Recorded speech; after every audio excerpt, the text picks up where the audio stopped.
to do a quick video on breaking up and dealing with breakups. And this is something I've seen with quite a few clients in the past, where they're just so grief stricken, and the sense of loss is so overbearing that they find it hard to move forward with their life. And in most cases it's a boyfriend or a girlfriend.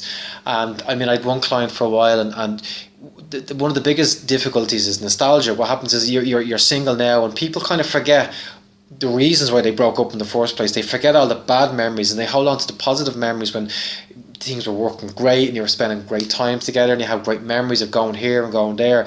But the problem is nostalgia is the enemy of letting go, because it stops people from focusing on the reality of the relationship and, you know, why they broke up in the first place. And it could be any number of reasons. It could be one person is just selfish, maybe communication is broken down, maybe intimacy is a problem, and that's a big problem now, I find, in a lot of relationships. That ability to form a real strong, healthy bond and to be vulnerable and to allow ourselves to open up.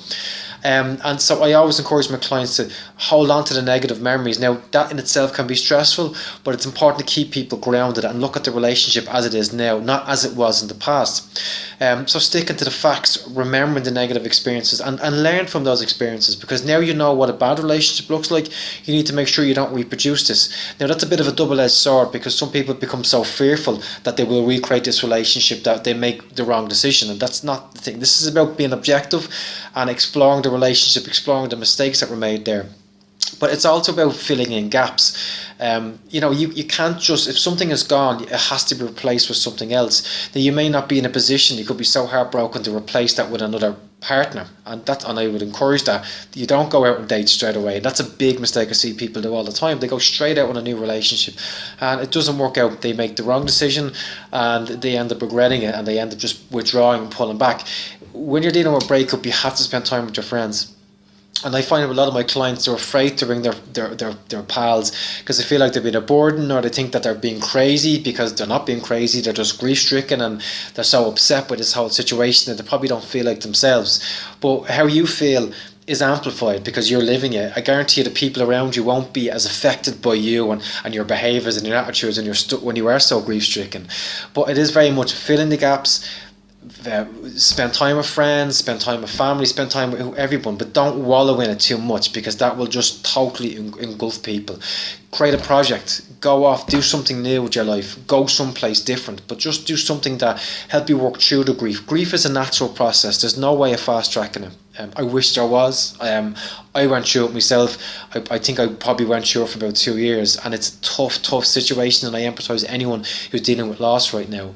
But the only way through it is through it. There's no quick fix, there's no quick answer. People sometimes ask me for an answer, what do I do? And I have to tell them the truth is that there's no quick answer.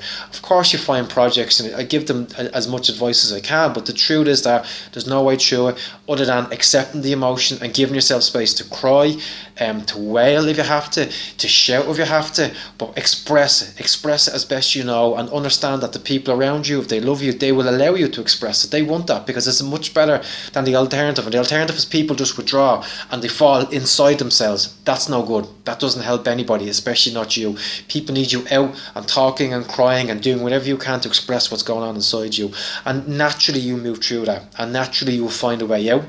It is like walking down a path. It's a bit of a cliche, but it's walking down a tunnel, and it's dark and you can't see the end point, but you have to have faith that you just keep walking and you'll get there, and you will get there in the end. Everybody does, in your own time, in your own way, but you have to try.